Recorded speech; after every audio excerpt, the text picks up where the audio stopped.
Hey guys, for today's video, magluluto tayo ng Pancit Bihon with Canton. Then, meron tayong birthday celebrant dito sa flat. So, panoorin nyo kung paano natin lutuin yung Pancit Bihon.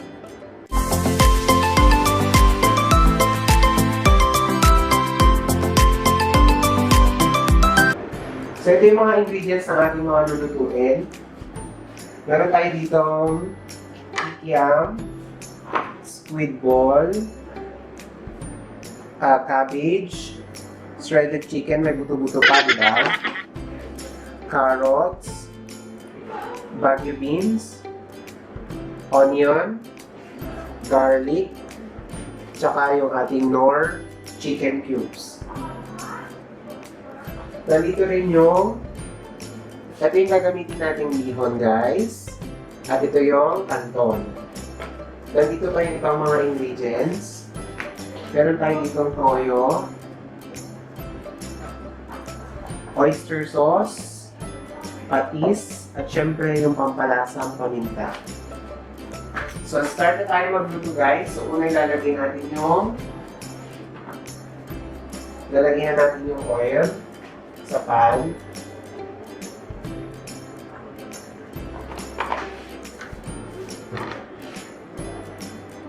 Kailangan hindi masyadong malakas yung apoy para hindi masunog pag nagigisa tayo.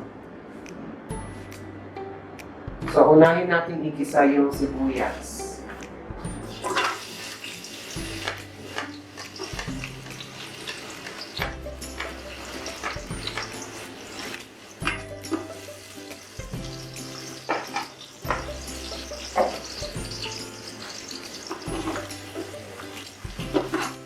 Meron tayong sponsor ngayong cameraman, si Miss Grace Polo.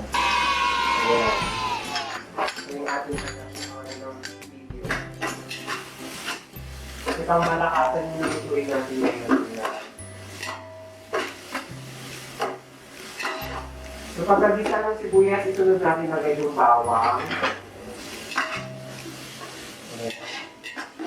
Hintayin natin mag-golden brown yung bawang, saka natin ilagay sa pamilya.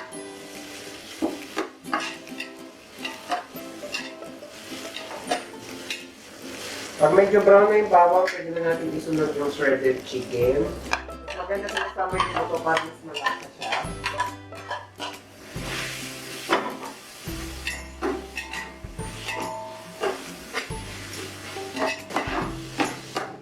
Hintayin natin brown yung chicken natin.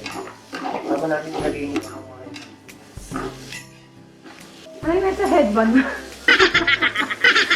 Nasa para hindi siya mabara pag nagluluto. Kailangan din nakabarang sa mo.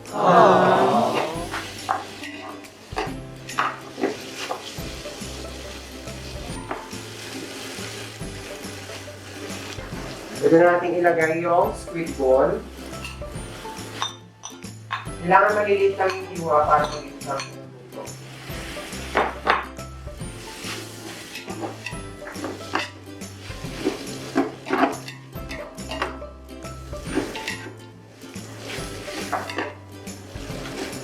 Yung buto natin, optional lang yan na pwede nyo gamitin yung pure na shredded lang. So, ayun yung kami yung buto.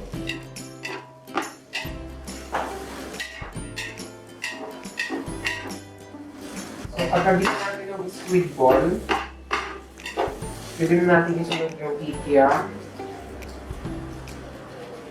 Maliliit din yung hiwa para mabilis na siya maliliit. Medyo mainit, so gagamit tayo ng pot holder. pot holder. Ano sabi mo na? Natin igisa yung kikiam saka yung squid ball, pwede na natin isunod yung baby beans. Inuuna natin to kasi ito yung matagal maluto.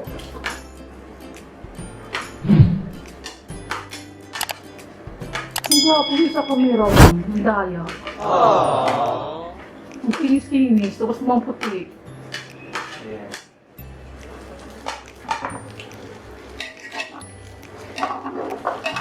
Isayin natin siya. Pwede na rin natin ilagay, guys, yung carrots.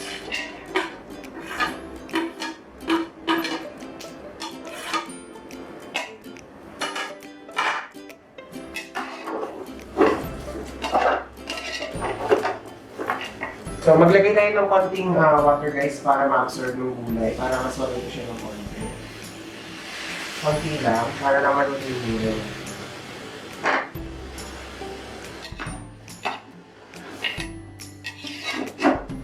So, habang nagigisa tayo guys, maglagay na rin tayo ng chicken cubes. Para mas malasa, gamit tayo ng dalawa.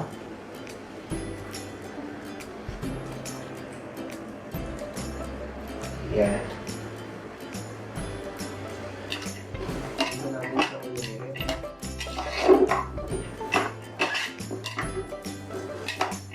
So, bali titimplahin na natin siya guys. So, una natin ilalagay is yung toyo.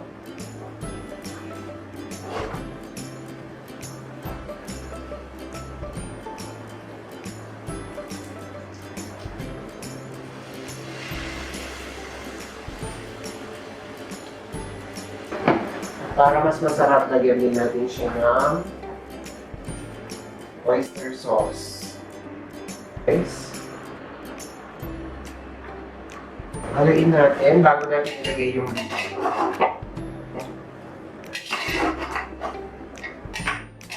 lagay natin yung oyster sauce, maglalagay tayo na ilagay natin yung canton. Yung canton yung inuusin natin para mas ma-absorb nyo yung moist yung ating dito. Kasi ito matigas siya. Ito matigas, may napang buksan. Ayan. Siyempre tanggalin natin yung label. Ayan. Gulong din siya guys para masabihin siya dito. Mas inuuna natin ito kaysa sa bihon kasi yung bihon nakakagal na siya sa tubig. So kasi matigas pa. So para mas ma-absorb niya yung moist, tatakpan natin siya ng mga 3 minutes. Bago nyo takpan guys, make sure na mahina yung apoy nyo para hindi masunog yung gulay nyo sa ilalim. Ayan. 3 minutes lang. Bukas yung after 3 minutes, ilagay na natin yung bihon. So hindi na tayo nag-add ng water kasi kung pansin nyo, may tubig na yung ating bihon. Malinis naman yung kamay ko guys. Ayan. Mix natin siya ulit guys.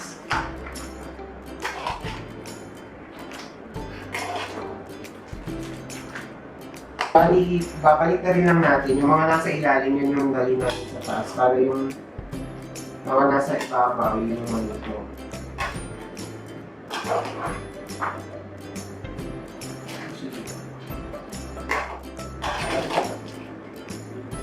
Bali-aluhin lang natin siyang maayos guys para makikita lahat ng mga ingredients. Gamit tayo dito ng 2 sandok. At kabino. So guys, hahaluin natin siya. Hindi na tayo maglalagay ng asin guys kasi yung toyo at saka yung oyster sauce, malasa na siya. Naglagay na rin tayo kanina ng nor cubes. Hindi na natin kailangan maglagay ng asin. Mamaya maglalagay na lang tayo ng pamilya para mas lamasa yung ating pancit. Kailangan nating mag-effort sa paghahalo kasi ito yung pinakamahirap na para ma-make sure natin na maluto lahat yung mag-a-add tayo dito ng konting toyo.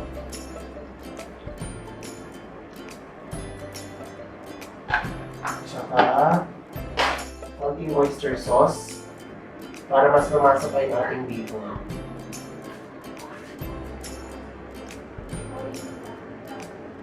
Para hindi siya maputla tingnan, para magmukha talaga siyang masarap na bihon.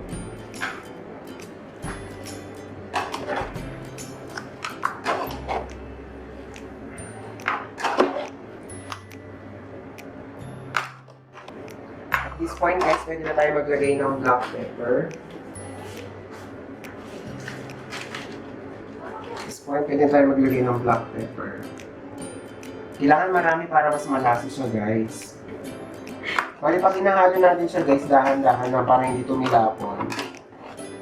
Sana natin maglagay pa ulit tayo ng black pepper. Kung napapansin nyo, wala pa yung repolyo dyan kasi yung repolyo mabilis lang naman siya maluto. So kahit pinakalasin natin yung ilagay.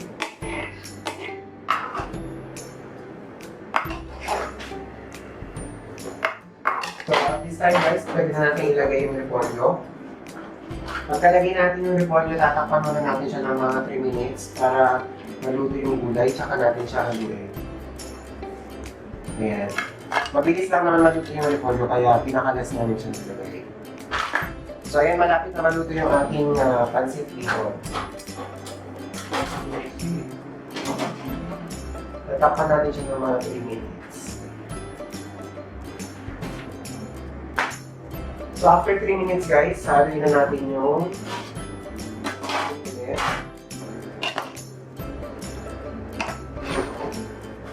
ayun guys, kung napapansin nyo, malapit na siyang maluto guys. Ayan. Huwag yung kakalimutang tikman para mas malaman natin kung ano yung talaga siya.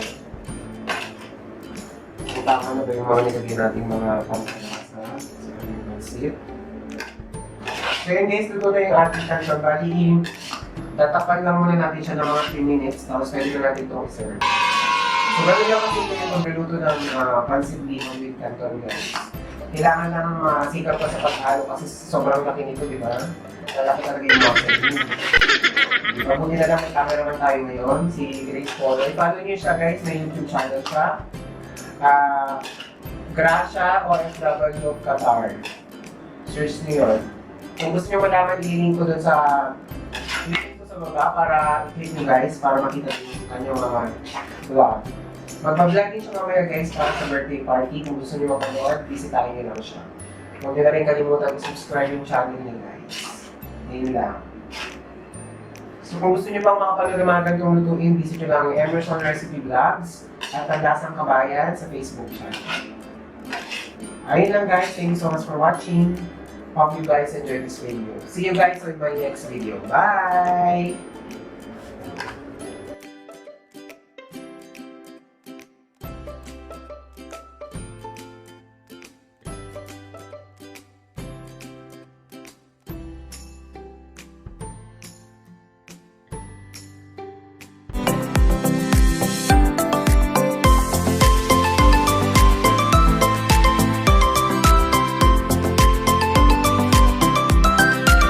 So guys,